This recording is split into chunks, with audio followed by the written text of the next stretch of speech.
The Galactic Council governed more than 3,000 inhabited systems, yet humanity barely mattered within it. The ancient species that occupied the highest seats had ruled the stars long before humans learned to build cities. Their empires stretched across sectors. Their fleets darkened entire worlds. Their histories filled libraries large enough to be seen from orbit. Humanity, by comparison, was young. Useful, certainly. Creative, occasionally. Important? Not according to the Council. That attitude was why nobody paid attention to John Morrison. The 42-year-old human spent most of his days inside Orbital Transit Hub 7, a massive logistics station floating above Jupiter. Thousands of vessels passed through its systems every week. Cargo freighters, passenger liners, mining transports, diplomatic couriers, John tracked them all. His job wasn't glamorous. It was patterns. Routes. Schedules. Numbers. Most people saw endless streams of data. John saw stories hidden inside them. One morning, while reviewing shipment records, something caught his attention. A transport vessel named Meridian Dawn had vanished near the frontier. Missing ships weren't unusual. Mechanical failures happened. Pirates occasionally struck remote regions. Navigation errors still occurred despite advanced technology. But 3 days later another vessel disappeared. Then another. John opened multiple files and placed them side by side. His brow tightened. That's strange. His assistant, Leah Park, glanced over from the neighboring workstation. What is?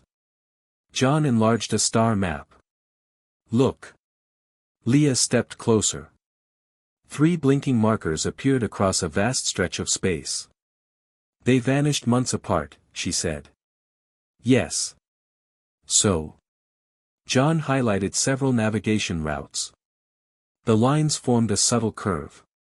Leah stared for a moment before realizing what he meant. That's not random. No. A few more commands brought additional records onto the display. 7 disappearances. Then 11. Then 19. All following the same progression.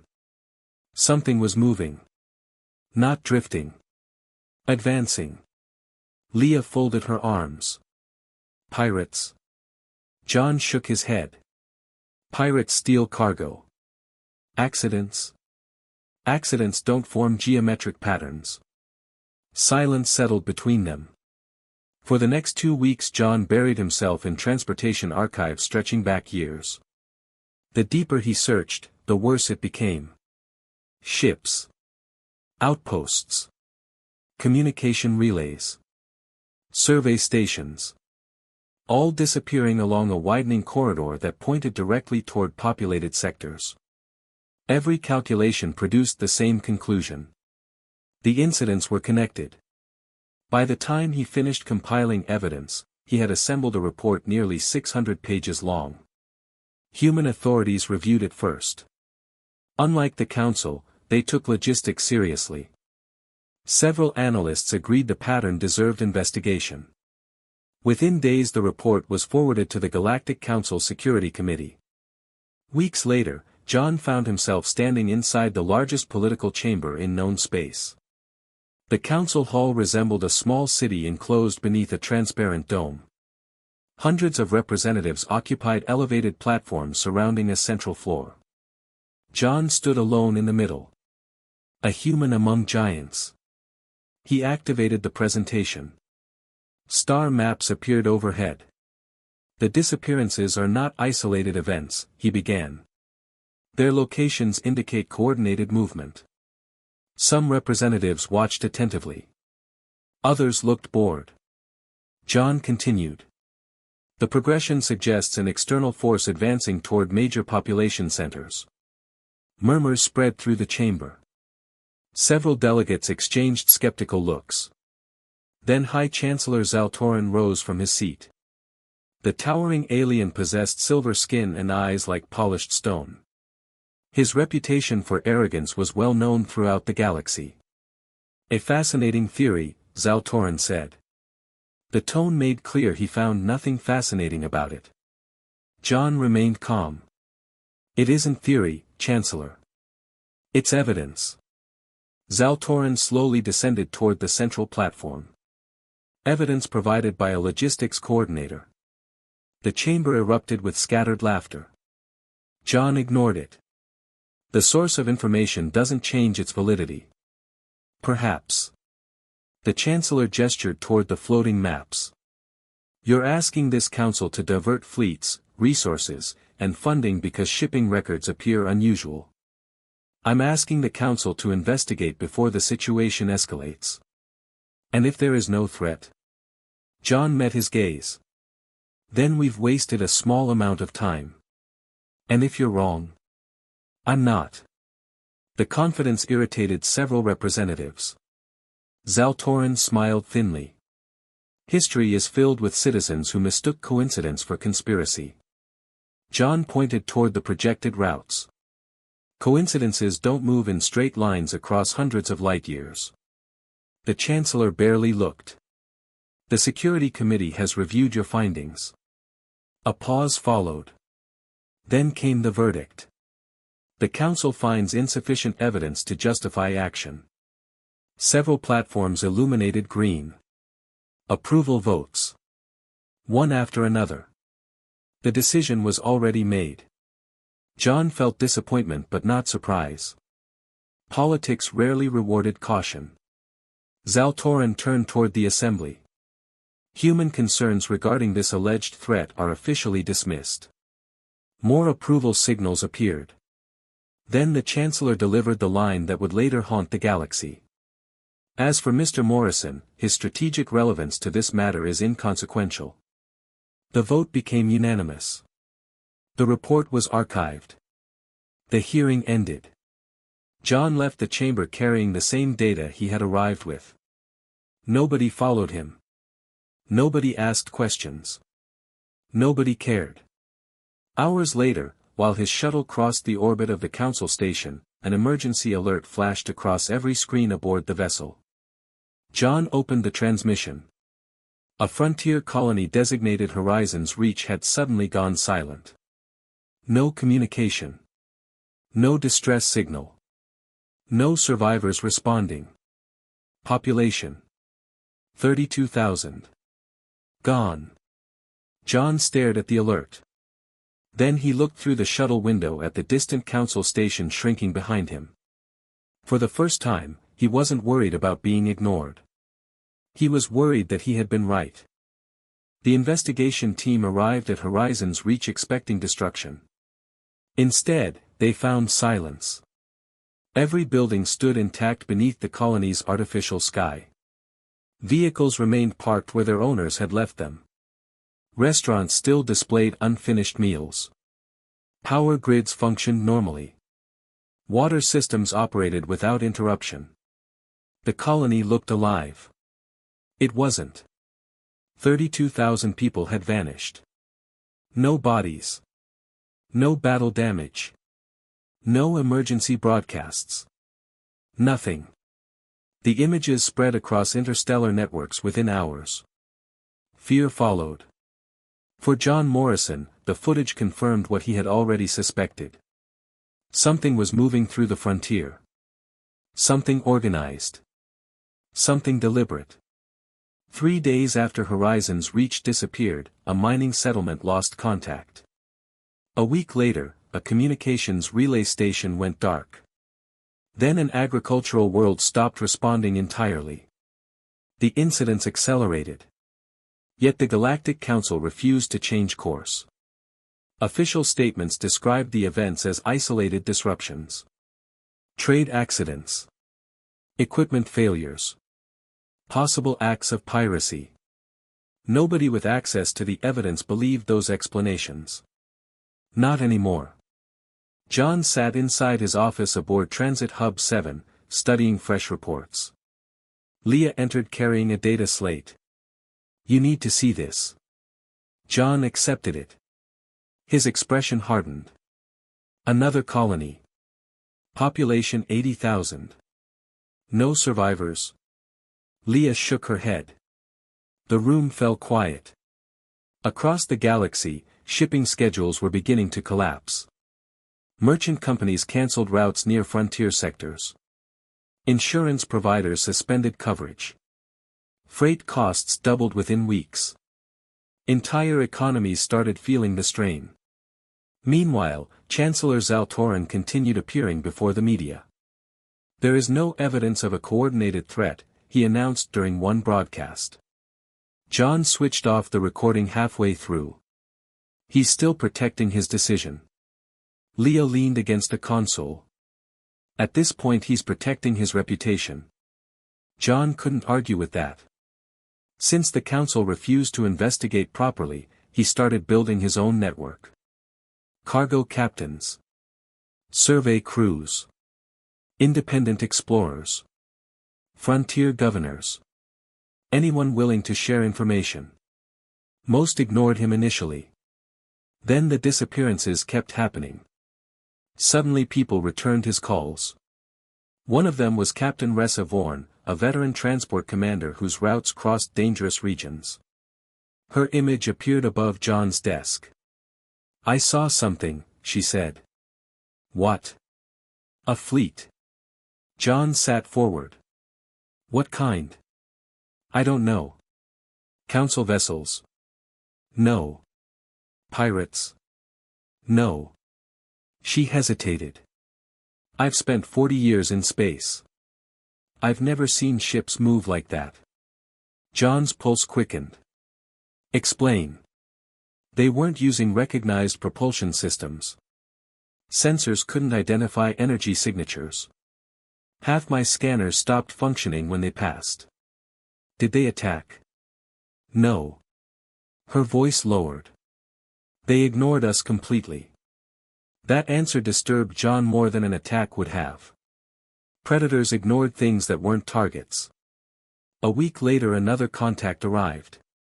Governor Televar from a frontier world. His face looked exhausted. "We found records in our archives." "What kind of records?" "Ancient ones." John frowned. "How ancient?" "Older than the council itself." That got his attention. The governor transferred several files. Most were fragmented. Many sections were corrupted. One phrase appeared repeatedly. "The silence beyond." John spent 2 days studying the material. The references described an unknown force emerging from deep space thousands of years earlier. Entire civilizations had disappeared. Then the records abruptly ended. No explanation. No conclusion. Only warnings. Leo looked over the translated documents. "You think it's connected?" "I don't know." "That's not your usual answer." John rubbed his eyes. "Because I've never encountered anything like this." Before either could say more, an emergency transmission interrupted them. Priority Level 1. Military channel. John opened it immediately. The recording came from a reconnaissance squadron near the frontier. Static filled the screen. Then visuals appeared. Dozens of ships emerged from darkness. Not warships. Not exactly.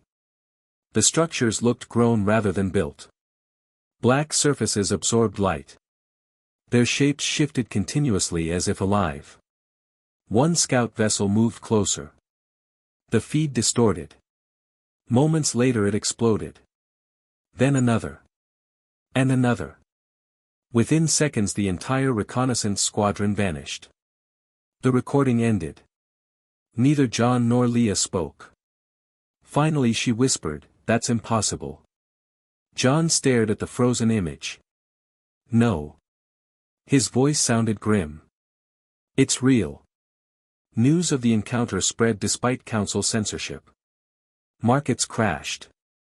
Refugee convoys flooded safer regions. Border worlds demanded military protection.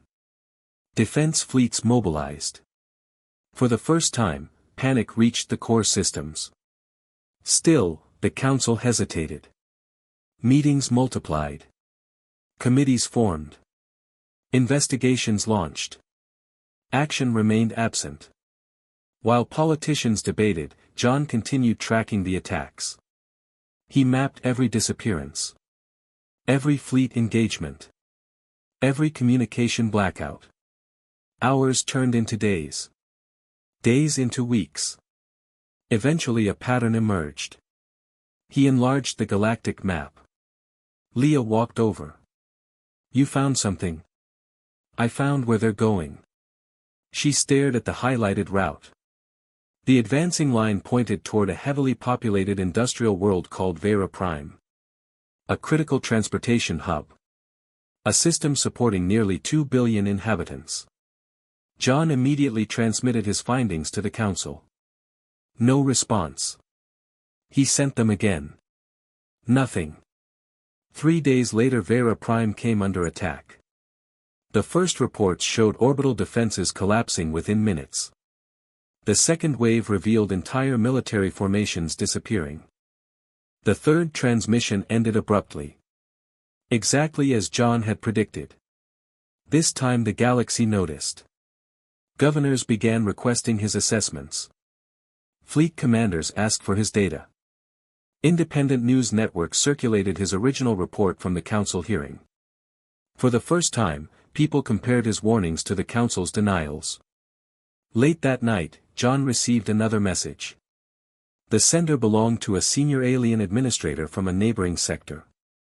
The message contained only one sentence. "You were right. How do we stop them?" John stared at the screen for several seconds. Beyond the station's observation window, countless stars filled the darkness. Somewhere among them, the enemy continued advancing. For months he had been trying to convince people there was a problem. Now they finally believed him. The trouble was that belief had arrived far too late. The galaxy finally accepted there was a war. Unfortunately, acceptance didn't bring victory. Within 2 months of the attack on Vera Prime, 3 major defense fleets had been destroyed. Entire sectors were evacuated. Refugee convoys stretched across hundreds of light years.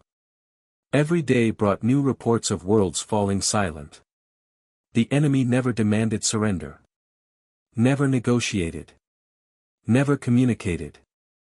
They simply advanced. Inside the Galactic Council, panic replaced arrogance. Emergency sessions ran around the clock. Admirals argued with politicians. Intelligence agencies blamed one another. Every proposed strategy failed before implementation. The invaders moved faster than bureaucracy. John Morrison watched the chaos unfold from a converted command center aboard Transit Hub 7.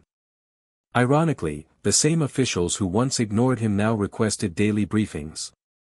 His coalition had expanded dramatically. Human logistics experts coordinated transport routes. Alien merchants provided supply lines. Frontier governors shared reconnaissance data. Independent scientists analyzed enemy behavior. No one cared about species anymore. Survival had become the only priority. A holographic map filled the command room. Dozens of systems flashed red. Captain Ressa Vorn studied the display. "We'll lose the refugee corridor if they reach Talros." John nodded. "Then we move everyone before they arrive." A military officer frowned. "That's 8 million civilians. Then we'd better start now." The officer looked unconvinced. John didn't waste time arguing. For weeks humanity had been doing what larger governments couldn't. Adapting. Civilian cargo ships became evacuation transports. Mining scanners transformed into long-range detection systems. Commercial supply software was repurposed to coordinate population movements. Nothing was used exactly as intended. Everything was used effectively. That difference mattered. 3 days later, 8 million civilians reached safety before Talros fell. Not a single transport was lost. The success spread through the galaxy. Systems that once dismissed humanity now requested assistance. One governor publicly summarized the reason. "Humans don't ask whether something should work. They ask whether it can. John hated publicity. Unfortunately, it kept finding him. Another meeting filled his schedule. This time representatives from 6 species joined the call. One of them spoke immediately. "Your evacuation model saved our colony." John nodded politely. "I'm glad it helped." The alien looked confused. "That's all. What else would I say?" "You saved millions." John shrugged. "We still have billions to protect." The room became silent. Not because of the answer. Because he genuinely meant it. While John's coalition grew stronger, Chancellor Zaltorin faced a different reality. His authority was crumbling. Every failed council decision brought renewed scrutiny. Questions became investigations.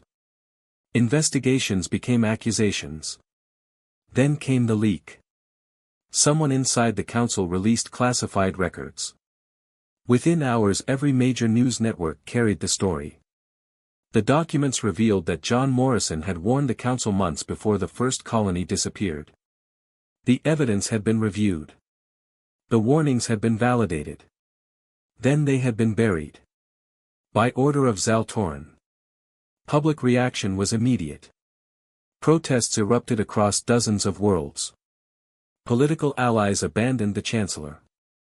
Several council members demanded his resignation. John barely had time to think about it. A more urgent problem occupied his attention. The enemy. For months researchers had studied recovered battle data. Nothing useful emerged. Their technology remained incomprehensible. Their communication methods were unknown. Their command structure appeared invisible. Then a young human analyst named Kira Holt noticed something strange. She entered the command center carrying several data projections. "I think they're connected." John looked up. "Connected how?" She activated the display. Enemy fleet movements appeared across the map. At first the pattern seemed random. Then Kira highlighted timing intervals. John leaned forward. His eyes narrowed. "Show me the synchronization points." She did. The room grew quiet. Every major attack corresponded to signals originating from a small number of locations. Not command ships. Not battle stations. Relay nodes.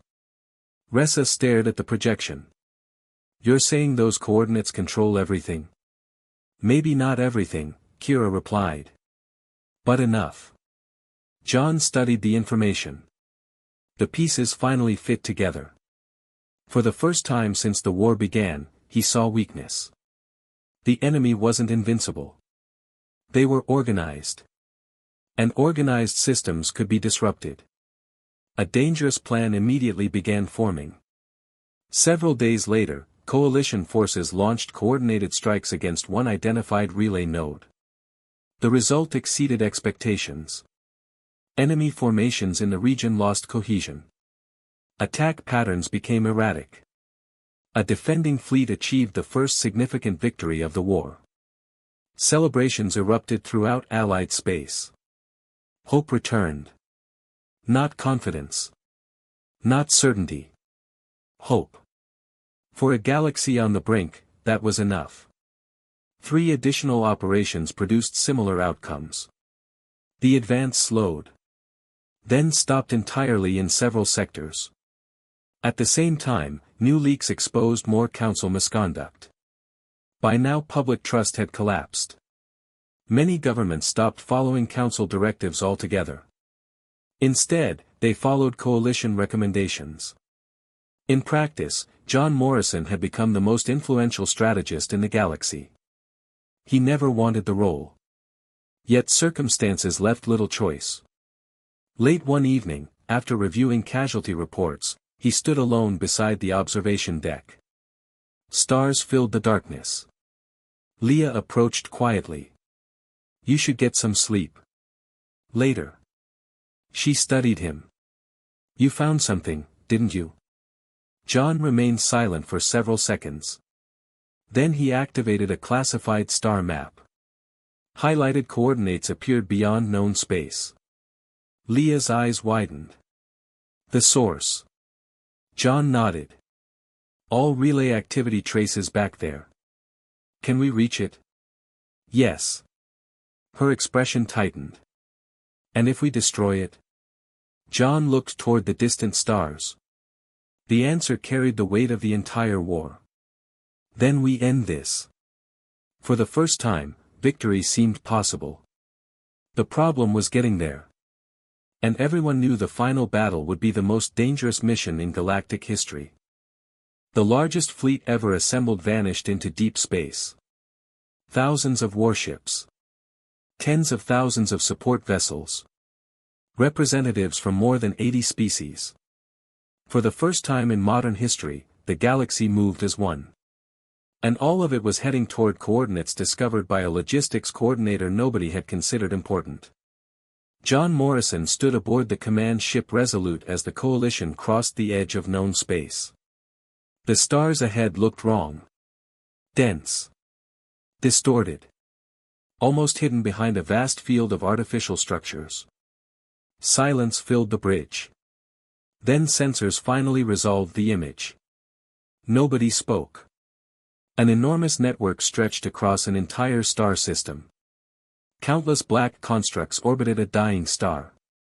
Energy surged between them in luminous streams, forming a web so large that several officers initially mistook it for a natural phenomenon. It wasn't. It was the heart of the invasion. Kira Holt stared at the display. My God. John exhaled slowly. Now we know where they came from. Within minutes enemy fleets emerged from every direction. The battle began immediately. The first wave slammed into coalition forces with overwhelming force. Explosions illuminated space. Ships vanished. Defensive formations broke apart. For several terrifying minutes, the offensive seemed destined to fail. Then John's plan activated. Instead of attacking the enemy armada directly, coalition forces targeted relay structures spread throughout the system. Thousands of vessels split into coordinated groups. Captain Ressa Vorn's task force destroyed the first node. A second collapsed moments later. Then a third.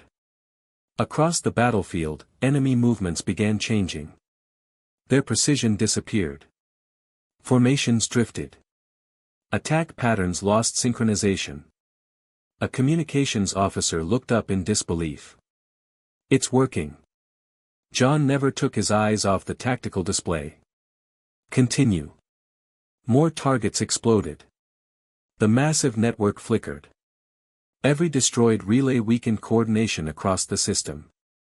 What followed wasn't a miracle. It was opportunity. And the coalition seized it. For hours the battle raged. Ship by ship. Sector by sector. The enemy gradually lost control of the engagement. Eventually a corridor opened toward the central structure orbiting the dying star. The source. The command nexus. John ordered every available force forward. The final assault began. Enemy resistance intensified immediately. The largest hostile vessels concentrated around the nexus, sacrificing themselves to protect it. Coalition losses climbed. Several commanders urged retreat. John refused. If we stop now, we fight this war again in 10 years. Nobody argued after that. The advance continued. Finally, after countless sacrifices, Allied ships reached firing range. The command nexus dominated every screen. A black sphere hundreds of kilometers wide. Ancient. Alien. Terrifying. John issued the order. Fire. Thousands of weapons discharged simultaneously. Energy beams crossed the darkness. Missiles followed. The sphere absorbed the first impacts. Then cracks appeared across its surface. More strikes landed. The structure began breaking apart. Entire sections collapsed inward. A blinding flash erupted from its center. Every sensor aboard the Resolute overloaded. For several seconds nobody knew what happened. Then reports flooded the bridge. Enemy fleets throughout the system had stopped. Not retreating. Not maneuvering. Stopped. The command network was gone. A stunned silence swept through the room. Finally Kira spoke. "We did it." For the first time in months, John allowed himself a small smile. Across the galaxy, surviving hostile forces became disorganized. Some fled into unexplored regions. Others simply drifted without purpose. The war was over. Weeks later, an emergency tribunal convened within the Galactic Council. Evidence revealed every suppressed warning, every ignored report, every political decision that allowed the crisis to grow. High Chancellor Zaltoran could no longer hide behind authority. His removal was unanimous. The same chamber that once mocked John now welcomed him as a hero. Representatives from dozens of species rose when he entered. The gesture made him uncomfortable. One council member addressed him directly. "The galaxy owes you an immeasurable debt." John shook his head. "It owes a debt to everyone who fought." Another representative spoke. "Humanity has earned permanent leadership within this council." Applause followed. Then came an offer many considered inevitable. A senior governing position. Political influence. Historic authority. John declined. The chamber fell silent. The representative blinked. "You refuse?" "Yes." "Why?" John thought about the question. Then answered honestly. "The galaxy doesn't need another ruler." "What does it need?" "People willing to solve problems before they become disasters." No one argued. Years passed. Worlds rebuilt. Trade routes reopened. New alliances formed. Humanity's standing changed forever. Not because of military power. Not because of political leverage. Because when the crisis arrived, humans adapted while others hesitated. Students eventually studied the war in academies across known space. One lesson appeared in every history curriculum. How had the Galactic Council nearly lost civilization itself? The answer remained remarkably simple. The most powerful governments in the galaxy examined an ordinary man named John Morrison and decided he was inconsequential. By the time they realized their mistake, billions had already paid the price. Fortunately for the galaxy, John Morrison never believed them. And that made all the difference.